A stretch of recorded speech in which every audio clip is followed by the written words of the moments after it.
My husband smirked when I lost everything. Told me failure was in my blood. I never mentioned the fortune I secured selling a hidden patent for $112 million. When he left for someone younger, I let him take it all. Months later, when the truth surfaced, he and his lawyer were speechless. Failure is in your blood, Valentina. Dominic spoke those words 3 months before he left me for Genevieve. I remember that morning because it was the first time he'd said out loud what I'd suspected he'd been thinking for years. I was reviewing quarterly reports from my research department at Nexus Pharmaceuticals when I mentioned a funding cut. His response came swift and casual, delivered between sips of the espresso I'd made him at exactly 6:30 a.m. Just the way he liked it. Our penthouse kitchen had become a stage for this daily performance. 3 computer screens lined the marble counter where Dominic tracked market futures, the Boston Harbor stretching behind him through floor-to-ceiling windows. I would stand at the espresso machine in my silk robe, already mentally preparing for my day at the lab. He sat in his Italian leather barstool, designer suit perfectly pressed, gold cufflinks catching the morning light. We moved through this routine with practiced precision. 2 actors who'd memorized their marks but forgotten they were supposed to be in love. The biotech sector is restructuring, I'd said that morning, trying to explain why my department's budget had been slashed again. It's happening everywhere. He looked up from his screens, really looked at me for the first time in weeks. Some people rise above market conditions, Val. Others get swept away by them. He turned back to his monitors. That's just genetics. I stood there holding the coffee pot, watching my husband of 5 years reduce my career to a matter of inferior DNA. The strange thing was, I wasn't even surprised. This was simply Dominic being Dominic, viewing the world through spreadsheets and profit margins, measuring human worth in basis points and year-over-year returns. What he didn't know was that 3 years earlier, while he was sleeping off champagne from another record-breaking quarter, I'd been in my home office perfecting something that would change everything. My grandmother, Nana Moronii, had died that year, leaving me an inheritance with a note written in her shaky handwriting, "For your freedom, Kara, not for any man." It was only $40,000, but I'd used it to maintain the patent for an algorithm I developed during my doctoral work at MIT. The patent was filed under Valentina Moronii, my maiden name. I'd kept it in a shell company my grandmother's estate attorney helped establish, telling myself it was just smart planning. Every month, I'd pay the maintenance fees from an account Dominic knew nothing about. He managed our joint finances with the obsessive control of someone who believed money was the only real measure of success. But this one thing remained mine alone. The investment firm galas were where our marriage's power dynamic played out for public consumption. Once a month, we'd attend these elaborate affairs at the Four Seasons or the Ritz. Rooms full of men in identical suits discussing identical portfolios while their wives smiled and pretended to care about market volatility. I'd try to contribute, mentioning breakthrough research in gene sequencing or new applications for molecular modeling, but the conversation would invariably shift. "Valentina works with test tubes," Dominic would say with that particular smile, the one that made him look charming to everyone but me. "I work with millions." The room would laugh. They always laughed. And I would stand there in my designer dress that Dominic had chosen, holding champagne I didn't want, smiling at a joke where I was the punchline. Marcus, Dominic's closest colleague, would sometimes try to show interest in my work, asking follow-up questions about pharmaceutical applications. But Dominic would steer the conversation back to safe territory, merger acquisitions, hedge fund strategies, the beautiful simplicity of compound interest. "My wife's very bright," he'd tell people, the way you might describe a well-trained pet. "MIT graduate, you know, but science doesn't exactly pay the bills." Another round of knowing chuckles from men who measured intelligence by annual bonuses. I started slipping away during these parties, finding quiet corners where I could check my phone for emails from companies interested in licensing opportunities. They didn't know who Valentina Moronii was yet, but they knew her algorithm could revolutionize how pharmaceutical companies process genetic data. The negotiations were still preliminary, careful exchanges through encrypted emails, but I could feel something building, like pressure before a storm. The night everything began to change was a Tuesday in October. Marcus had stopped by for drinks, lounging in our living room with its carefully curated art and harbor views.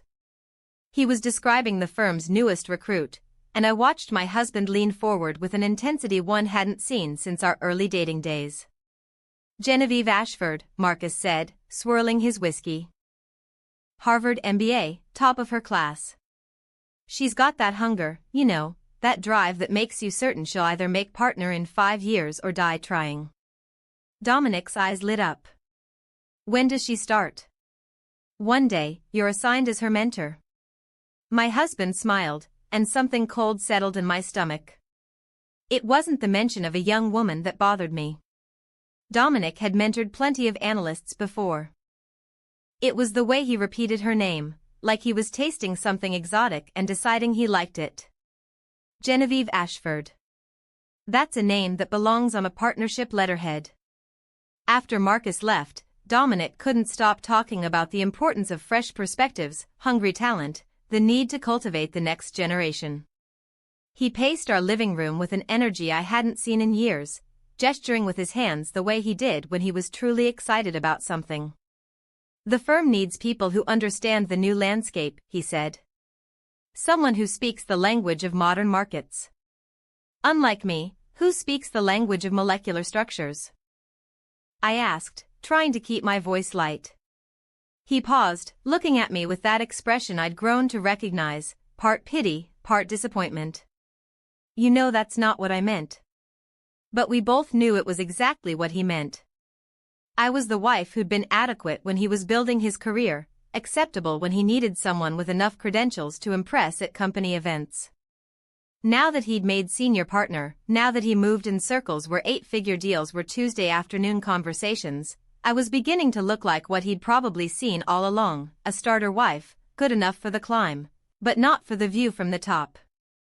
That night, I lay in our king-sized bed, listening to Dominic's steady breathing, and made a decision. The patent negotiations would continue, but faster now. The algorithm was ready. The market was hungry for it, and 3 companies were already circling with serious offers. My grandmother had been right about keeping something for freedom. I just hadn't realized until that moment that freedom might mean walking away from everything I'd built with a man who thought success in test tubes was somehow less valuable than success in stock portfolios. Tuesday morning started with my usual routine: coffee at 6:30, emails by 7 o'clock, in the lab by 8 o'clock. I was reviewing data from our latest trial when my computer pinged at 9:47 a.m. The subject line was deliberately vague: organizational update, action required. The email itself was 3 paragraphs of corporate doublespeak about strategic realignment and optimizing core competencies. The bottom line came in the final sentence: effective immediately, the molecular research division was being eliminated. 8 years of my work, my entire team, our research into genetic markers for early disease detection, all deemed non-essential by executives who probably thought DNA was a stock ticker symbol. Security arrived at my office 20 minutes later.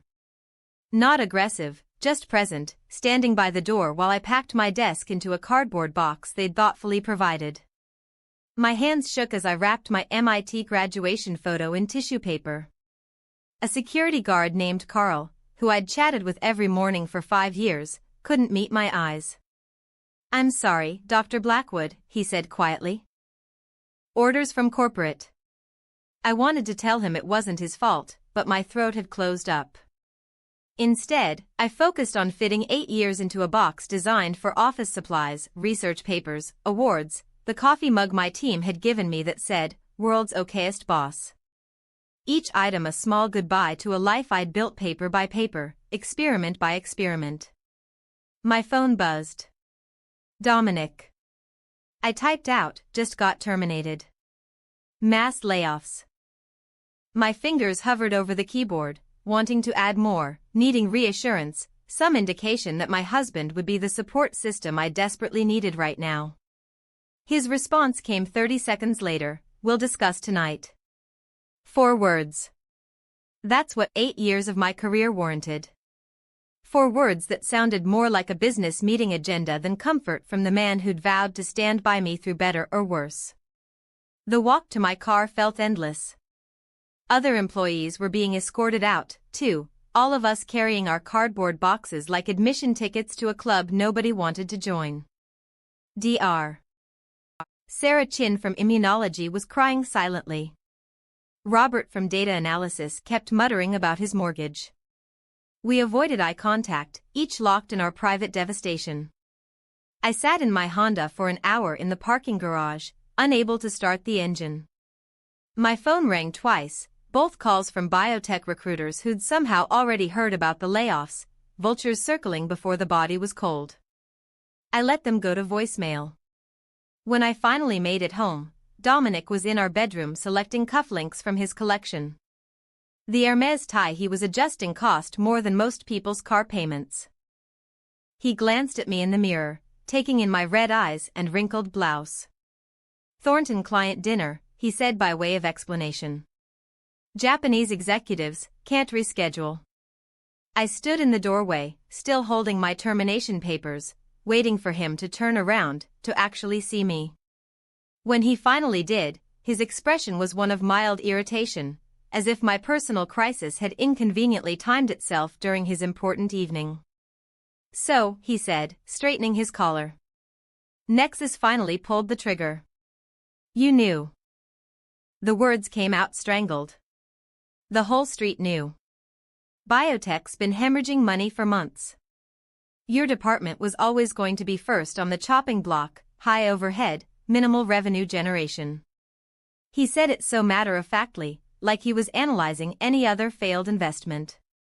No acknowledgement that this failed investment was my life's work, my identity, my purpose for the past 8 years. 8 years, Dominic. I gave them 8 years. He sighed, the particular sigh he used when I was being unnecessarily emotional about something he considered purely logical. Then he walked over, placed his hands on my shoulders, and looked me directly in the eyes. Failure is in your blood, Valentina. The words hung in the air between us, not cruel, not angry, just stated as simple fact, like telling me I had brown eyes or Italian heritage. Some people are built for success, he continued, his hands still on my shoulders. Others work hard their whole lives and never quite break through. There's no shame in accepting your limitations. He kissed my forehead, a dismissive gesture disguised as affection, and went back to his cufflinks. I'll be late. Don't wait up. 2 nights later, I understood exactly how Dominic viewed my new unemployed status. He'd invited 8 colleagues for dinner, one of those impromptu gatherings he loved to host to demonstrate our perfect life. I spent 3 hours preparing Chilean sea bass with a saffron reduction I'd found in one of his approved cookbooks. Where's the brilliant scientist tonight? Marcus asked as I served the appetizers. Valentina's between opportunities, Dominic answered before I could speak. The phrase rolled off his tongue with practiced ease, but his tone made it clear this was a permanent state rather than a transition. Actually, I'm exploring several options, I started to say. But Dominic cut me off. She's taking time to reassess her career trajectory. He smiled at his colleagues. Sometimes a setback is really an opportunity to recalibrate expectations. The men nodded sagely, as if Dominic had just delivered profound wisdom instead of reducing my professional identity to a failure that needed managing.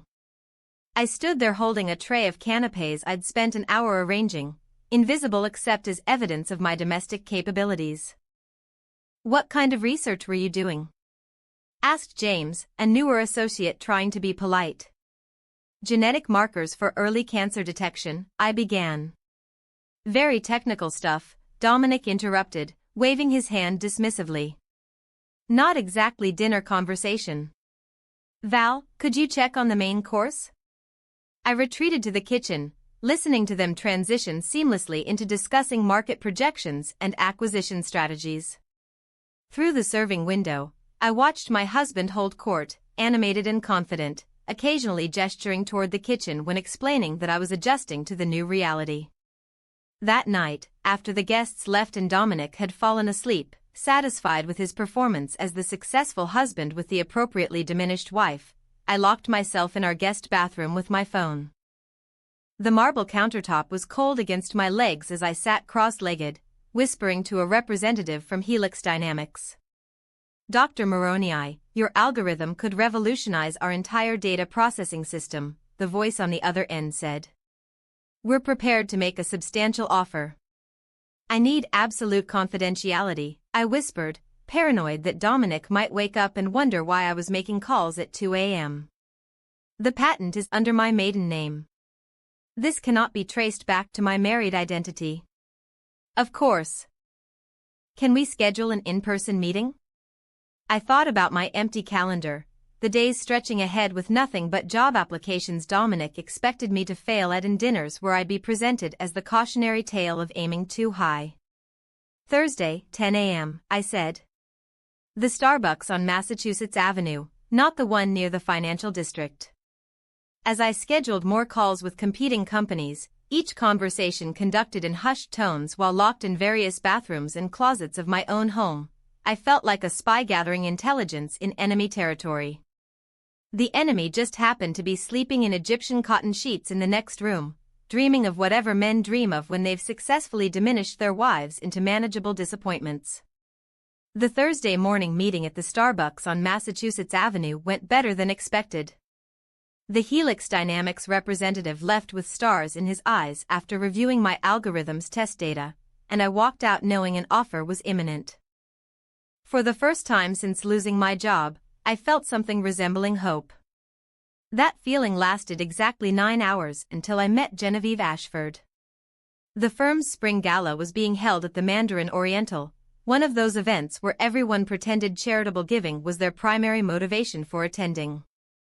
I wore the black Versace dress Dominic had bought me 2 years ago, back when he still cared about presenting me as an asset worth displaying.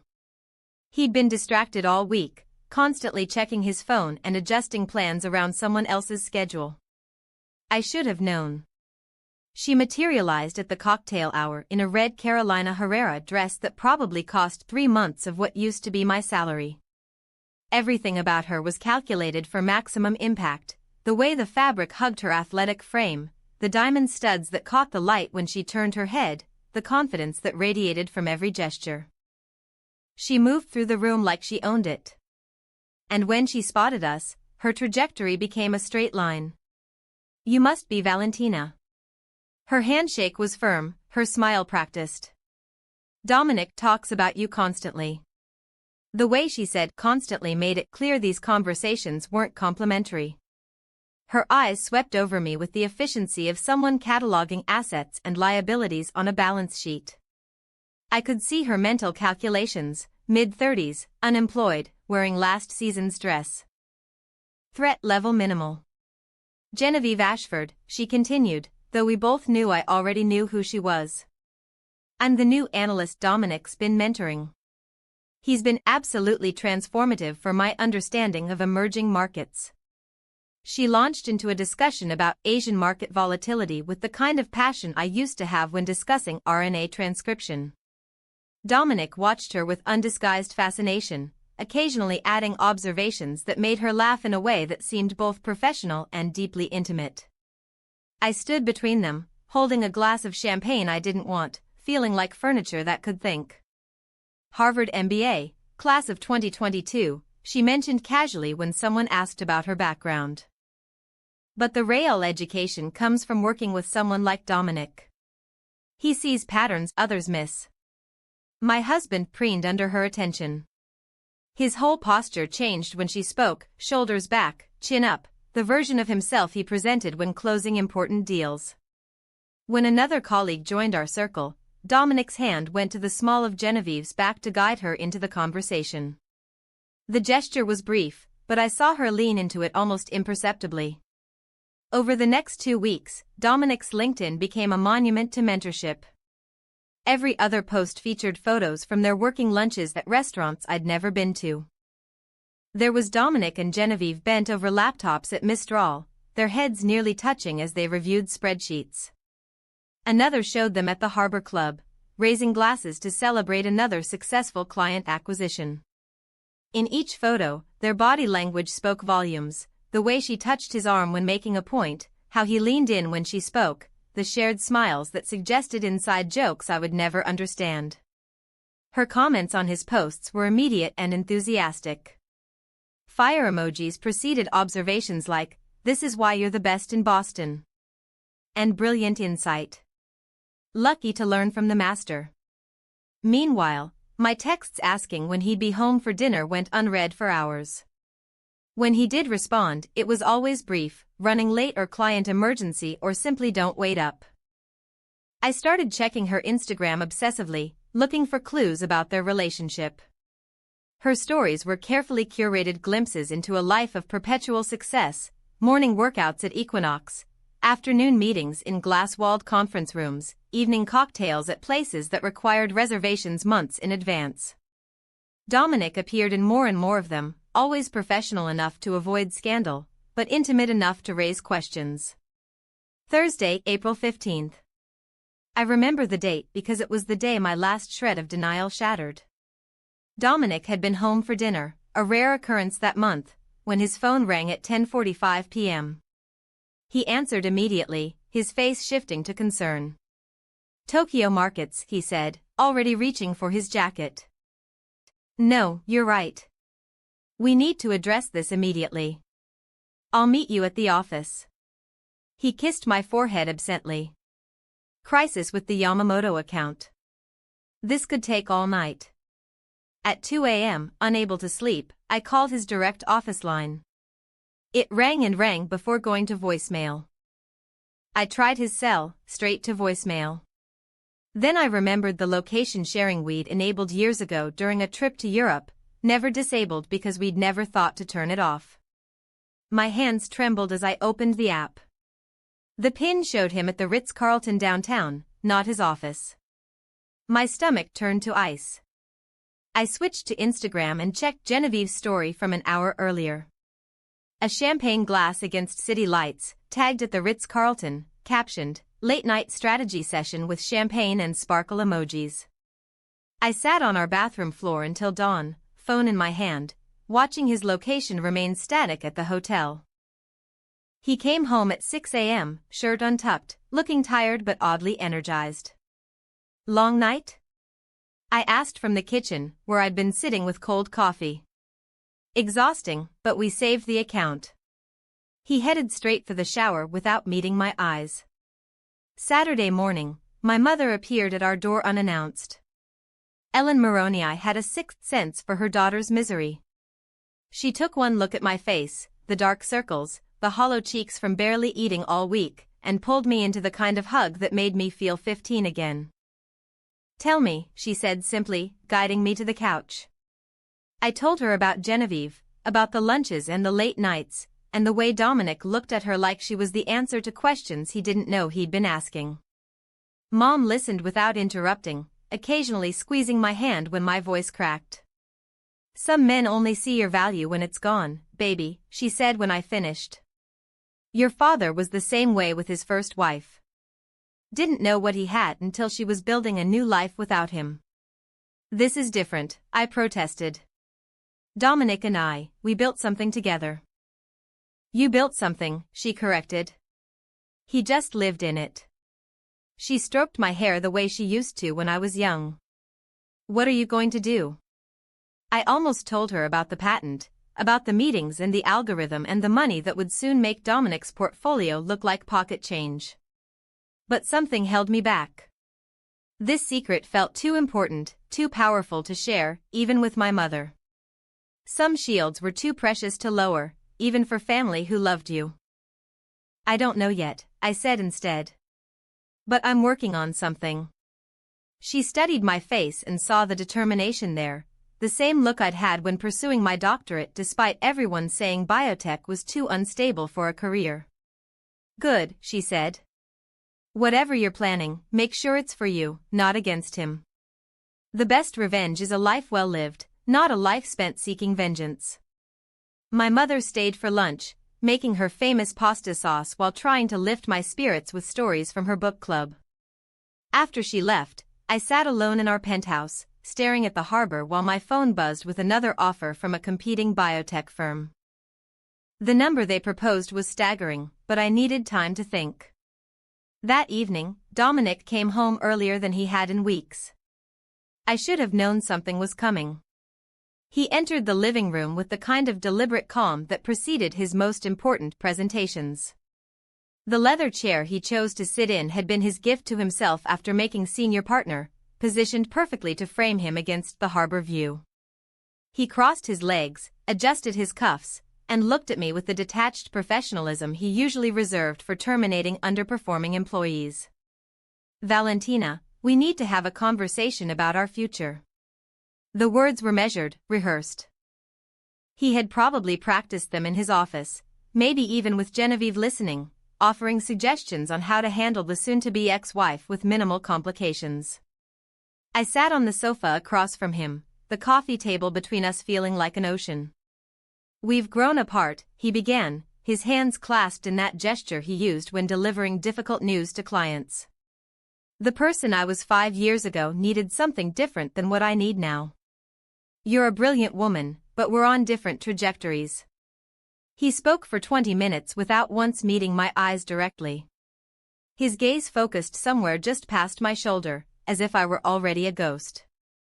He used phrases like natural evolution and strategic realignment and optimizing our individual potential. When he mentioned Genevieve, it was with careful neutrality, describing her understanding of quarterly projections and merger strategies as if these were the qualities that mattered most in a life partner. "She speaks the language of my world," he said, finally looking at me. "You're always more comfortable in your laboratory than in boardrooms.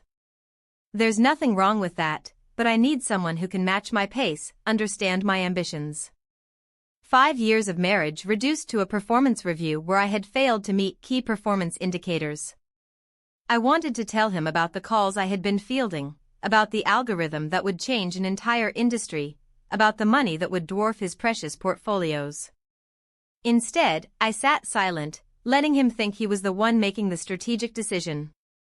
When he finally stopped talking, I asked, "When?" "I think it's best if we move quickly. Cleaner for everyone involved." The next morning at exactly 8 a.m., our doorbell rang. Harrison Whitfield stood in our entryway like an executioner in Armani, his briefcase containing documents that had clearly been prepared well in advance of Dominic's performance. Every detail had been considered, every asset catalogued, every term crafted to appear generous while ensuring Dominic retained everything of value. "Mrs. Blackwood," Whitfield said with the kind of smile that never reached his eyes. "I'm here to discuss the dissolution paperwork. Mr. Blackwood has instructed me to be as generous as possible given your current employment situation." The emphasis on current made it clear he knew about my termination. They had probably discussed it at length, calculating how my unemployment strengthened their negotiating position. Whitfield spread the documents across our dining table, the same table where Dominic and I had hosted dinner parties, celebrated anniversaries, planned our future.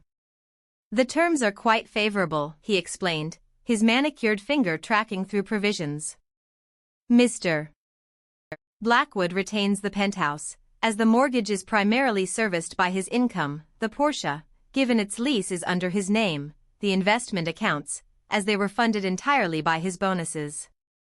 You would retain your personal vehicle, clothing, jewelry received as gifts, and, of course, your personal belongings.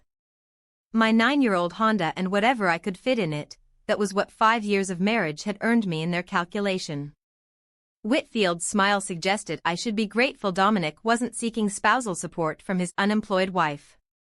"I'll need to review this with my attorney," I said. "Of course. Though I should mention that Mr. Blackwood's offer is contingent on expeditious resolution. Prolonged negotiations would necessitate a less generous arrangement." Margaret Alonso's office occupied a corner suite overlooking Boston Common.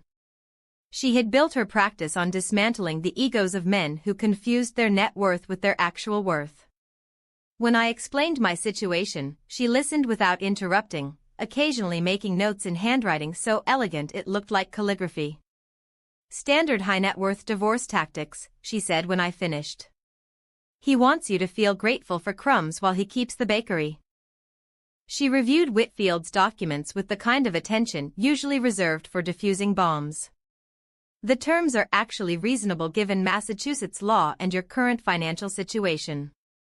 "I want to accept them," I said, watching surprise flicker across her face, "but with one modification. I want an absolute mutual release clause.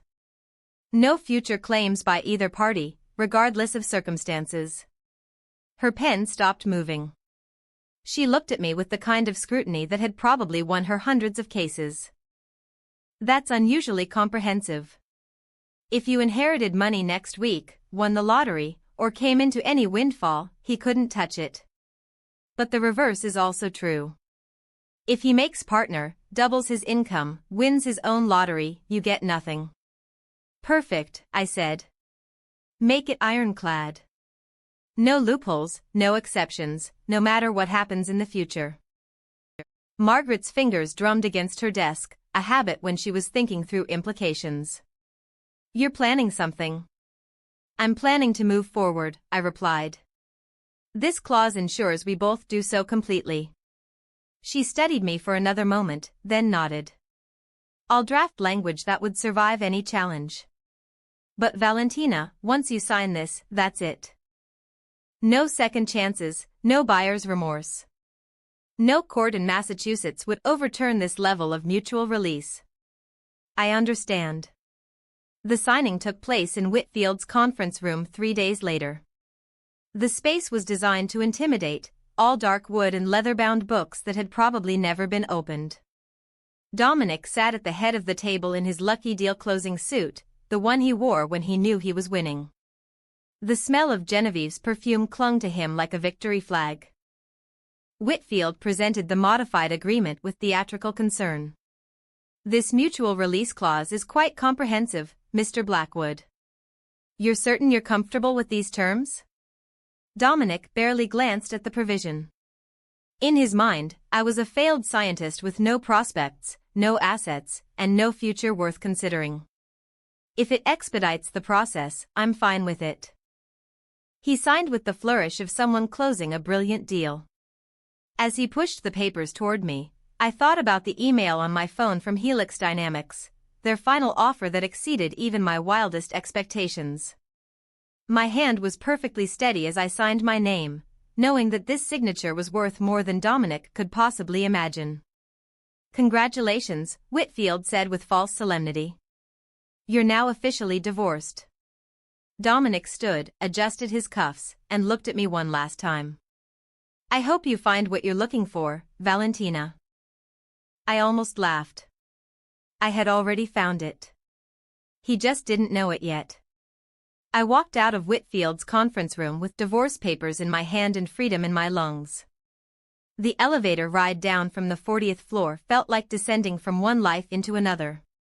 By the time I reached the parking garage, I had already pulled up apartment listings on my phone. The performance of starting over needed to begin immediately. The Cambridge apartment I chose was perfect for my purposes. Second floor of a 3-story brownstone on a tree-lined street just off Massachusetts Avenue, close enough to MIT that professors and graduate students made up most of the foot traffic. The shop below sold used books and served mediocre coffee that somehow tasted better than anything from the expensive machines in the penthouse. The apartment itself was small, 1 bedroom, a living room that doubled as a dining area, and a kitchen where 2 people would have to coordinate their movements. The radiators clanged at night, and the windows rattled when trucks passed, but it had exposed brick walls and original hardwood floors that creaked with character rather than age. I paid 3 months up front in cash, telling the landlord, Mrs. Chin, that I was recently divorced and rebuilding. She patted my hand sympathetically and mentioned her own divorce 30 years prior. "You'll see," she said. "Freedom tastes better than security ever did."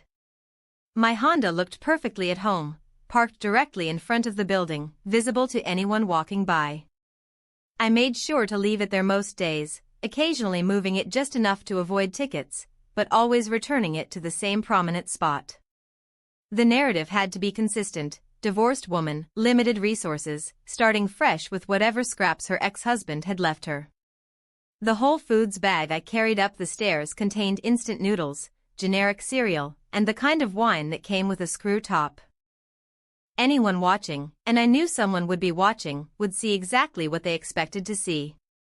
What they wouldn't see were the documents I'd signed that morning at my attorney's office, finalizing the transfer of $112 million through a Byzantine structure of trusts and shell companies that would make the money essentially invisible until I chose to reveal it. My routine became deliberately public. Every morning at 8:30, I would walk to the Daily Grind, a coffee shop 3 blocks from MIT where biotech recruiters liked to conduct informal interviews. I would claim the same corner table, spread out printed resumes and job postings, and highlight different sections with colored pens I'd bought specifically for this theater. The performance was exhausting in its attention to detail. Another interview? The barista, a grad student named Kevin, would ask sympathetically. Third one this week, I'd reply with practiced weariness. The market's tough right now. I conducted real phone interviews for positions I had no intention of accepting. My voice carried just enough to be overheard, discussing salary requirements that were reasonable but not ambitious, expressing enthusiasm about entry-level positions that were beneath my qualifications, thanking recruiters for considering me despite the gap in employment. Twice I recognized people from Dominic's circle, friends of friends who would undoubtedly report back about poor Valentina, trying to rebuild her career after her husband traded her in for a newer model. James Yoshida called only on encrypted lines, only at predetermined times, his voice careful even through multiple layers of security. The secondary transfers are complete, he would say.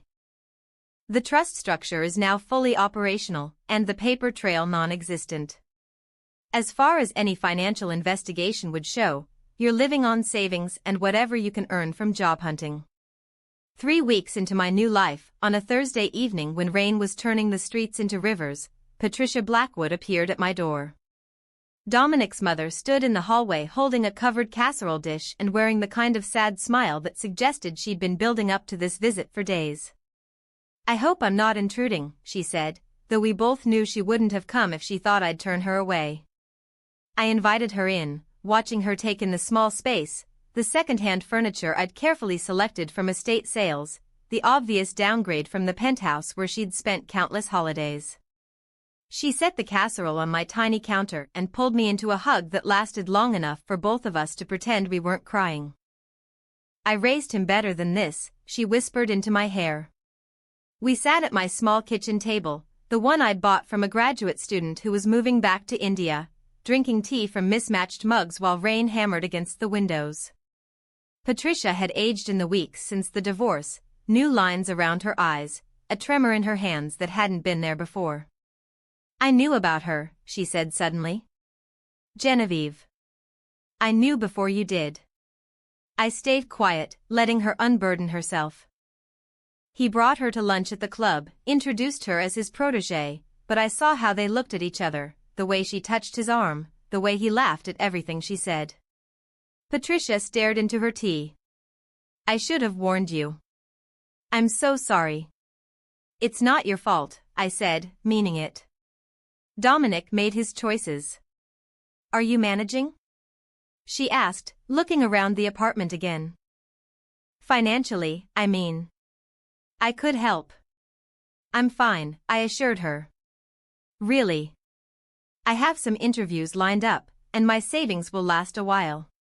She wanted to believe me, needed to believe that her son hadn't completely destroyed me. I let her have that comfort, even as I thought about the meeting I had tomorrow at the Four Seasons in a private room where numbers that would stagger her imagination would be discussed in whispers.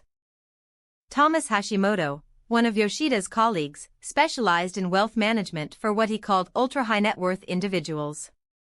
He was waiting in the private dining room when I arrived, documents arranged on the table like a feast of possibilities. "Ms. Moroni," he said, using the name that appeared on all the trust documents. "We need to discuss investment strategies for your assets." For 2 hours, We talked about diversification across markets, about offshore accounts in jurisdictions with favorable tax treaties, about structures that would generate income while maintaining complete anonymity. Every document I signed was under Valentina Moroni. The name Dominic had once said sounded too ethnic for Boston society. The name he'd suggested I drop professionally, now attached to more money than his entire firm managed. Your ex-husband, Hashimoto said carefully, has no way to connect you to these assets. He has no idea they exist, I replied. And legally, even if he discovered them tomorrow, he has no claim. The mutual release clause was quite comprehensive. Hashimoto smiled slightly. Then we proceed as planned. Your wealth remains invisible until you choose otherwise. Walking back to my apartment that evening, I stopped at the grocery store and bought more instant noodles, making sure the Whole Foods bag was visible as I climbed my stairs. The Whole Foods bag sat on my kitchen counter next to the bank statements I had been carefully leaving visible whenever anyone visited. 3 months had passed since the divorce, and my performance as the struggling ex-wife had been flawless. That Tuesday morning in late July, I prepared for what would be the beginning of the end of my carefully maintained illusion. The annual Boston Biotech Summit was being held at the Heinz Convention Center, and attending would be essential for maintaining my cover story of aggressive job hunting. I dressed carefully in my one remaining designer suit, the navy Armani I had kept because it interviewed well, and took the T rather than calling a car service. Every detail mattered in maintaining the narrative. The convention floor buzzed with the kind of energy unique to scientific conferences, part academic excitement, part corporate networking, part desperate graduate students trying to make connections. I registered under Dr. Valentina Blackwood, my professional name, and began making the rounds of recruitment booths, collecting business cards and brochures I would never need. The whispers started around noon. I was speaking with a recruiter from Genentech when I noticed her eyes shift past me, focusing on something behind my shoulder. Her expression changed subtly, the way people's faces do when they're trying to place important information. "Excuse me," she said suddenly, "but did you say your maiden name was Moroni?" The question seemed innocent enough, but I could hear the undercurrent. Behind her, 2 executives from a competing firm were engaged in hushed conversation, their eyes occasionally darting in my direction. "Yes, why do you ask?" "Oh, no reason. It's just there's been talk about a major acquisition, some revolutionary patent in genetic sequencing." The seller's name was Moroni. Such an unusual coincidence. I smiled pleasantly and changed the subject, but the damage was done. Throughout the afternoon, I could feel the weight of recognition spreading through the conference like ripples in water. Conversations would pause when I approached. People would whisper after I passed. By 3 o'clock, my phone had 17 missed calls from numbers I didn't recognize. That evening, I sat in my Cambridge apartment scrolling through Instagram when Genevieve's story appeared. She had posted a screenshot of the U.S. Patent and Trademark Office database with certain sections highlighted. The caption read, "Interesting how some people preach transparency in relationships while hiding major assets. The truth always surfaces." The next several stories were more pointed, screenshots of Massachusetts divorce law regarding asset disclosure, a photo of her and Dominic at dinner with the caption, "Supporting each other through deception and betrayal," and, most tellingly, a picture of the Helix Dynamics building with 3 question mark emojis. She was getting close. Her network in the venture capital world had clearly been talking, connecting dots between the mysterious Moroni patent and Dominic's discarded ex-wife. I could imagine her frustration, trying to prove something she suspected but couldn't quite confirm. Wednesday afternoon, my phone rang while I was pretending to review job listings at the coffee shop. Marcus' name appeared on the screen, and I knew this call had been rehearsed, probably with Dominic listening in. "Valentina, hi. I hope I'm not interrupting." His voice carried the forced casualness of someone trying very hard to sound natural. "Marcus, this is unexpected." "Yeah, well, I've been thinking about you, the divorce and everything." "It must be tough, especially with the job situation. He paused, waiting for me to fill the silence with information. When I didn't, he continued, "Listen, I know things ended badly with Dom, but we're still friends, right? If you need any help, financially, I could probably arrange something. A loan or maybe even a position at one of our portfolio companies." The offer was so transparent I almost felt sorry for him.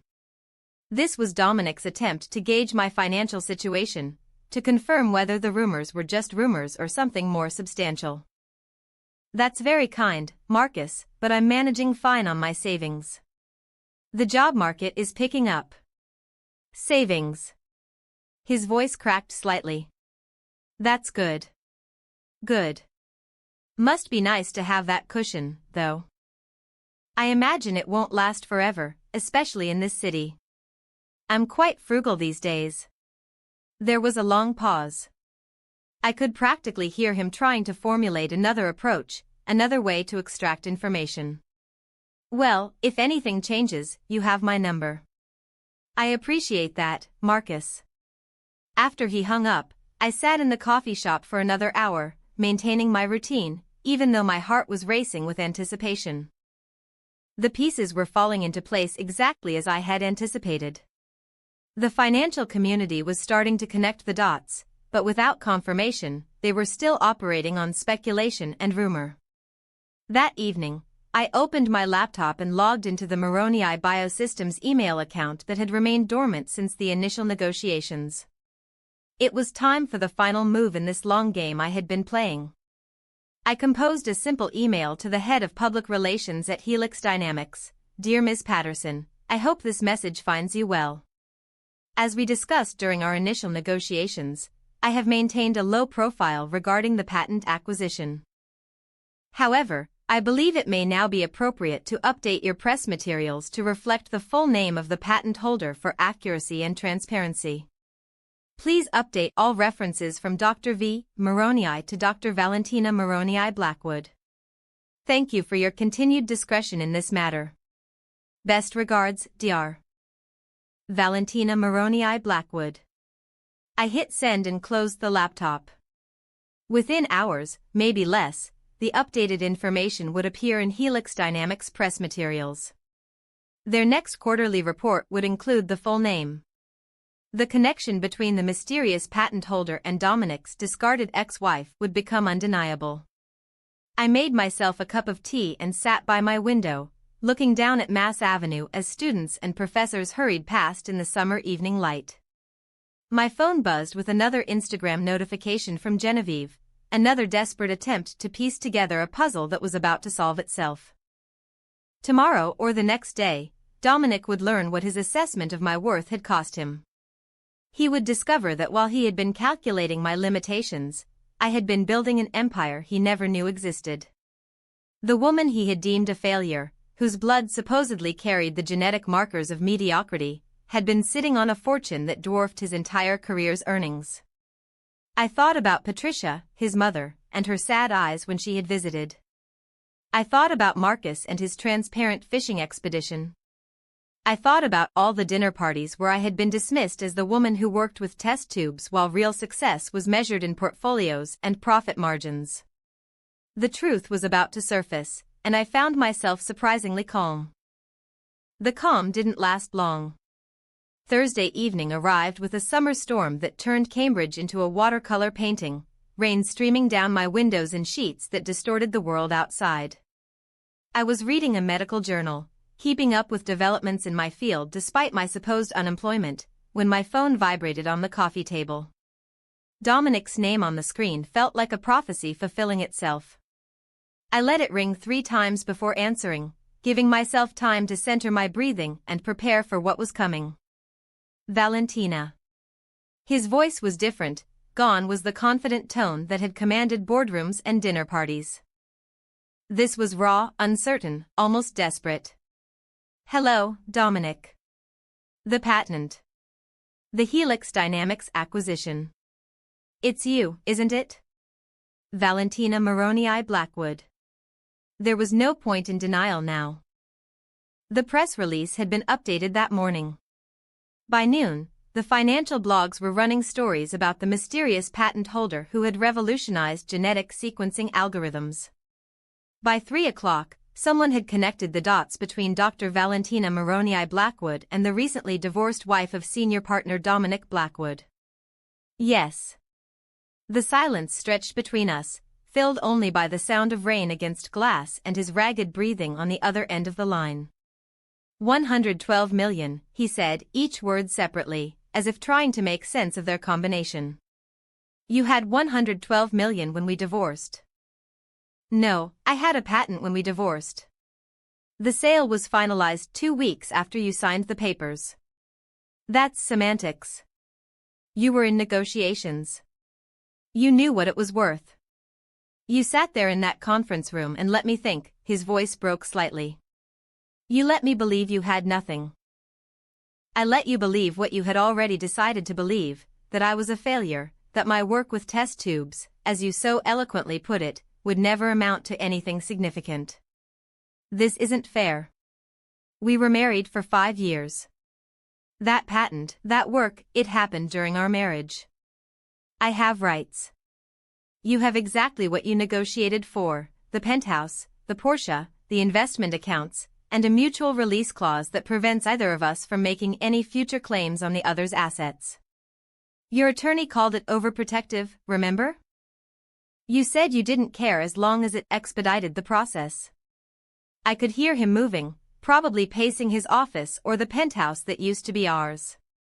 Then came the sound of a door closing and muffled voices. Genevieve was with him. Of course. We need to talk about this in person, he said. I'm coming over. It's nearly midnight, Dominic. I don't care. We need to resolve this.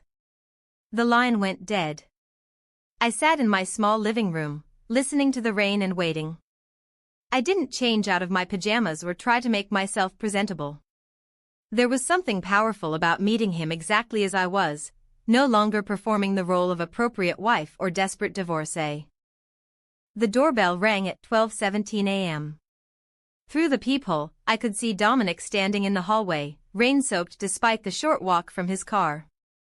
Behind him, at the edge of my vision, Genevieve waited on the stairs, probably stationed there to provide backup or witness whatever she imagined would happen.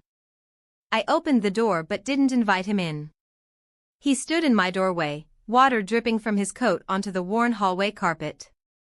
In his hands was a manila folder that he clutched like a lifeline. May I come in? No. He seemed surprised by the directness of my refusal. In 5 years of marriage, I had rarely denied him anything so flatly. Valentina, please be reasonable. We can work this out. He opened the folder, revealing documents covered in legal language. My attorney drew these up, a post-divorce settlement modification. We can share the proceeds from the patent. 50/50ths. That's more than fair, considering what? That you divorced me? That you took everything you wanted? That you told anyone who would listen that failure was in my blood? His face flushed, though whether from shame or anger, I couldn't tell. I was going through something. Genevieve and it wasn't supposed to happen that way. But this isn't about her. This is about what's fair. Fair. I tasted the word, found it bitter. Was it fair when you introduced me at parties as your unemployed wife who was between opportunities? Was it fair when you said I wasn't built for the rooms you walked into? I didn't mean, he stopped, collected himself, tried another approach. The penthouse. I'll give it back. The car too. Everything I took in the divorce. You can have it all back. Just share the patent money. I looked at him, standing there, reduced to bargaining with someone he had discarded as worthless just months ago. Behind him, I could see Genevieve had moved closer, no longer content to wait in the shadows. The patent was filed before we married, I said, keeping my voice steady despite the adrenaline flooding my system. It was maintained with my grandmother's inheritance, money you never knew existed because you never asked about my family's finances beyond what appeared in our joint accounts. And it was sold after our divorce was finalized. You have no legal claim to it. Legal technicalities, he said, his voice rising. You know this isn't right. You deceived me. I protected myself. There's a difference. That's when Genevieve lost her composure.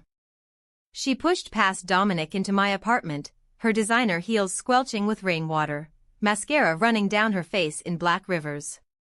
You manipulative witch, she screamed, raising her hand as if to slap me. I caught her wrist gently but firmly, feeling her arm shake with rage. He chose you for your ambition, I said quietly, looking directly into her eyes. I chose silence for my freedom. We both got exactly what we planned for. She jerked her hand away, stumbling backward into Dominic, who caught her reflexively. You'll regret this, she said, her voice breaking. We'll sue. We'll make sure everyone knows what you did. What did I do exactly? Filed a patent under my legal name? Maintained it with my own money? Sold it after my divorce? Which part of that would you like to make public? Dominic pulled Genevieve back toward the door, his face a mask of defeat. At the threshold, he turned back one last time. I loved you once, he said quietly. No, I replied.